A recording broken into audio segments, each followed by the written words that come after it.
नमस्कार बंधू भगिनींनो, आपल्या सगळ्यांचं सहर्ष स्वागत आहे स्वास्तिकम या माझ्या चॅनलवर। आज मी आपल्यासाठी तिरुमला तिरुपती श्री व्यंकटेश्वर बालाजीचे जीवनचरित्र व महात्म्य घेऊन आलेली आहे।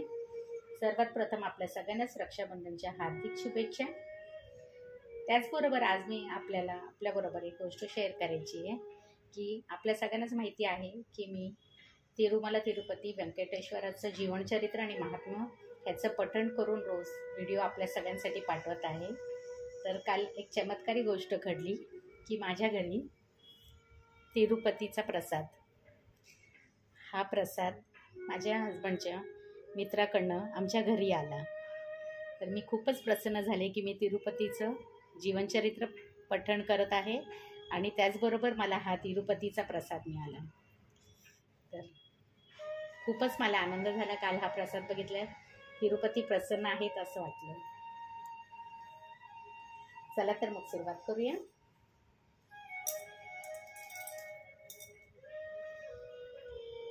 ओम गणगणपतये नमो नमः, श्री सिद्धिविनायक नमो नमः, अष्टविनायक नमो नमः, गणपती बाप्पा मोरया।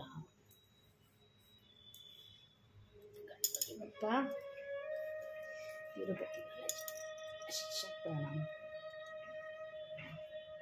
लक्ष्मी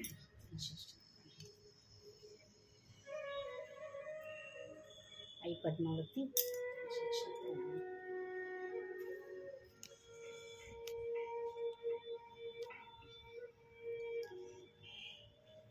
गोविंदा गोविंदा गोविंदा गोविंदा।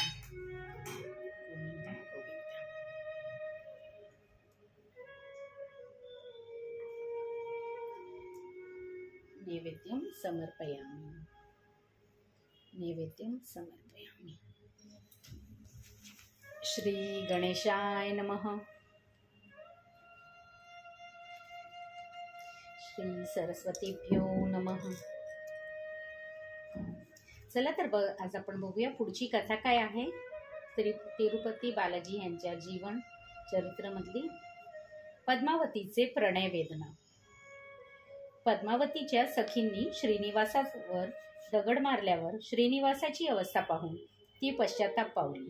पद्मावती आपल्या सखीबरोबर राजमहालास परतली। श्रीनिवासाला शिकार रूपात पाहिल्यापासून पद्मावतीला श्रीनिवास विषयी प्रेम वाटू लागले। पद्मावती पहिल्यासारखी आनंदी दिसत नव्हती, नेहमी श्रीनिवासाच्या आठवणी दिसत होती। श्रीनिवासाच्या प्रेमात पडून अन्न पाणी सोडून दिले। आपल्या मनातील गोष्ट कोणाला सांगू शकली नाही। पद्मावतीला भीती वाटत होती की आपली इच्छा सांगितल्यावर श्रीनिवासाबरोबर आपला विवाह करतात की नाही असे समजून आपल्या मनातील गोष्ट आईवडिलांना सुद्धा सांगितली नाही। या चिंतेमुळे पद्मावती दिवसेंदिवस अशक्त बनली चालली होती, नेहमी विचार मग्न असे। अशा प्रकारे वेदनेमुळे पद्मावती आजारी पडली। पद्मावतीची ही अवस्था पाहून आकाशराजाने राजवैद्यांना बोलवून चिकित्सा करवली। भूतवैद्याकडून ताईत बांधविला। पद्मावतीच्या नावाने मंदिरात पूजा अर्चा चालत राहती, तरी पण पद्मावतीचे आरोग्य सुधारत नव्हते, उलट जास्त बिघडत चालले होते। तरी पण आपल्या मनातील गोष्ट आई वडिलांना तिने सांगितली नाही। श्रीनिवासाने बकुला देवीला पद्मावतीचा पूर्व वृत्तांत सांगितल्यावर बकुला देवी आनंदित झाली। इकडे पण श्रीनिवासाची अवस्था पद्मावती सारखीच झाली। तो पण नेहमी पद्मावतीच्या प्रेमात निमग्न असे। श्रीनिवासाची परिस्थिती पाहून बकुला देवी म्हणाली, मुला तू चिंता करू नकोस, मी आकाशराजाजवळ जाऊन समजावून सांगते, पद्मावती बरोबर तुझा विवाह करवेन। असे सांगून बकुला देवी आकाशराजाला भेटण्यास नारायणपुरास पोहोचली। श्रीनिवास आईच्या सांगण्यावरून अति आनंदित झाला, तरी पण त्याची चिंता कमी झाली नाही, उलट शंका निर्माण झाली। पद्मावतीला मला देतील की नाही, पद्मावतीला त्याच वेळी निजरूप दाखवायला हवे होते। माझी शिकारी वेशांत पद्मावतीने मला ओळखले नसावे, अशा प्रकारे विचार करीत तो बेचैन झाला।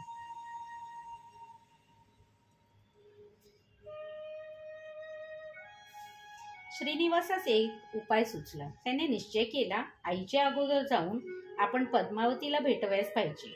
श्रीनिवासाने भिल्लीनाचा धारण केलं, तोंडावर रंगीबेरंगी कुंकू लावून डोक्यावर टोपले घेऊन बकुला देवीच्या अगोदरच नारायणपुरास गेला. राजमहालाजवळ जाऊन भविष्य सांगतो भविष्य असे गाणे गाऊ लागला.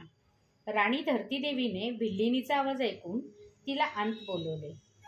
पद्मावतीला दाखवून या मुलीची चिंता काय आहे, खरोखर सांगितले तर तुला मोठे इनाम देईन. भिल्लिनीने डोक्यावरील टोपले उतरून खाली ठेवले. टोपलीतून सूप काढून राणीला सुपात दक्षिणा ठेवण्यास सांगितले. राणीने सुपात मोती भरून दिले. भिल्लिनीने आपल्या अर्धना देवताच्या मनात ध्यान करून म्हणाली, हे माझे सांगणे नाही, देवताचे सांगणे आहे.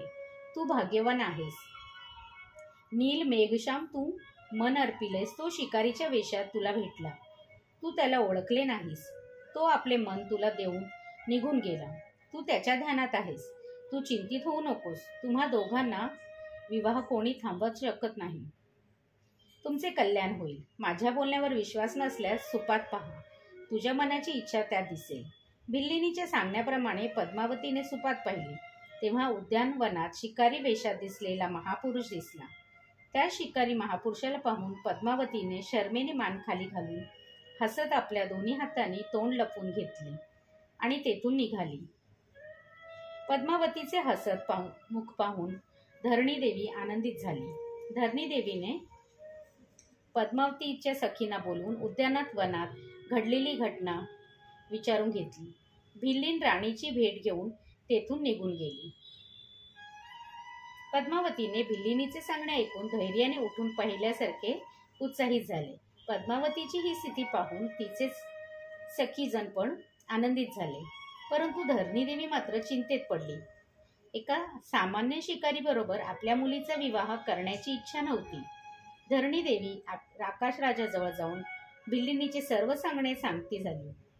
आकाशराजा सगळे ऐकून म्हणाला, हे राणी, नारद महर्षी सांगितले होते भविष्य व्यर्थ होत नाही. तू उगीच चिंता करू नकोस. आपल्या कुलगुरूला बोलून त्यांचा सल्ला घेऊन अशा प्रकारे राणीला धैर्य दिले. पद्मावती आनंदाने नाचत बागडत अचानक राजाच्या महालात पोहोचली. तेथे आई वडील दोघेजण आपापसात बोलत असलेले पाहून त्यांच्या समोर येऊन म्हणाली, हे पितृदेवा, मी उद्यानात ज्या महापुरुषाला पाहिले त्यालाच माझे मन अर्पण केले आहे. त्याच्याबरोबर मी विवाह करेन हा माझा निश्चय आहे. सूर्यचंद्रांनी जरी आपले परिभ्रमण बदलले तरी पण मी मात्र माझे बदलत नाही.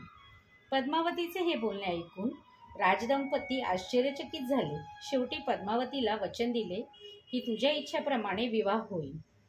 आईवडिलांचे वचन ऐकून पद्मावती आनंदित होऊन तिथून निघाली. श्री तिरुपती बालाजी पर्णमस्तु. शुभम भवतु, शुभम भवतु, शुभम भवतु.